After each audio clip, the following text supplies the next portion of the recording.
Hi, today I'm for the HUAWEI P60 Pro and I'll show you how to check battery temperature with the Ampere app on this device.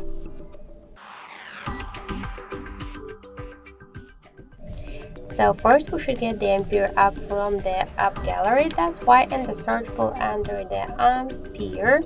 And now we should get this first application.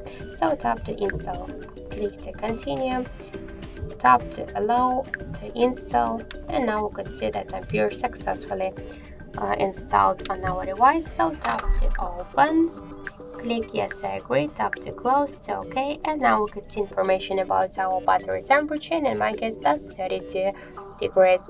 Also we got here more information like the battery health, capacity, voltage, model, and more other info. So that's it, thank you for watching, and if you find this video helpful, leave thumbs up and subscribe.